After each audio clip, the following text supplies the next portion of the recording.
যুক্তরাষ্ট্র ও ইসরায়েলকে মোকাবিলায় মধ্যপ্রাচ্যে প্রতিরোধ গড়ে তোলার হুঁশিয়ারি ইরানের। তেহরানের সামরিক প্রতিরক্ষা খাত শক্তিশালী করতে হচ্ছে নতুন আইন।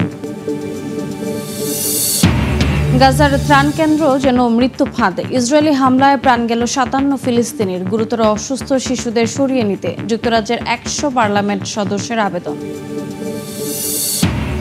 যুদ্ধবিরতি চুক্তি ভঙ্গ করে সিরিয়ার সামরিক বাহিনীর উপর দ্রুজদের হামলা, নিরাপত্তা বাহিনীর 3 সদস্য নিহত।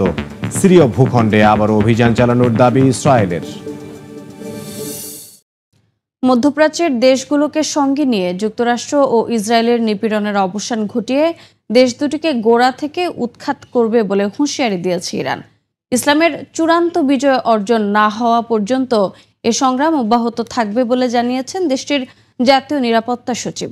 তেহরানের সামরিক ও প্রতিরক্ষা খাত শক্তিশালী করতে পার্লামেন্টের নতুন বিল উত্থাপন করা হচ্ছে। এর মধ্যেই ইরান ককেশাস অঞ্চলের বিদেশি শক্তির উপস্থিতির ওপর তীক্ষ্ণ নজর রাখছে বলে জানিয়েছে দেশটির পররাষ্ট্র মন্ত্রণালয়।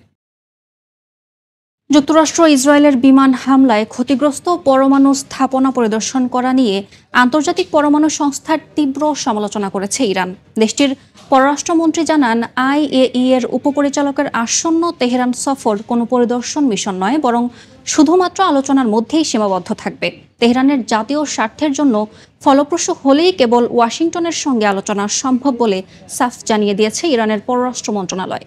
গেল একদিনে গাজায় ইসরায়েলি হামলায় প্রাণ গেছে অন্তত 57 জন ফিলিস্তিনির, যাদের ভেতর 38 জনই মারা গেছেন ত্রাণ সহায়তা নিতে গিয়ে। যুক্তরাজ্যের প্রায় 100 পার্লামেন্ট সদস্য গাজার গুরুতর অসুস্থ শিশুদের দ্রুত সরিয়ে নেওয়ার জন্য সরকারের প্রতি আবেদন জানিয়েছেন। ইসরায়েলের গাজা দখল নীতিকে সমর্থন না করার আশ্বাস দিয়েছে মিশর। এদিকে বেনিয়ামিন নেতানিয়াহুর গ্রেটার ইসরায়েলের প্রতি নিন্দা জানিয়েছে ইরানের পররাষ্ট্র মন্ত্রণালয়। ডনবাসকে রাশিয়ার নিয়ন্ত্রণাধীন অংশ হিসেবে স্বীকৃতি দেওয়ার সম্ভাবনা রাজনৈতিক, কৌশলগত ও অর্থনৈতিক চাপ বাড়াচ্ছে জেলেনস্কির উপর।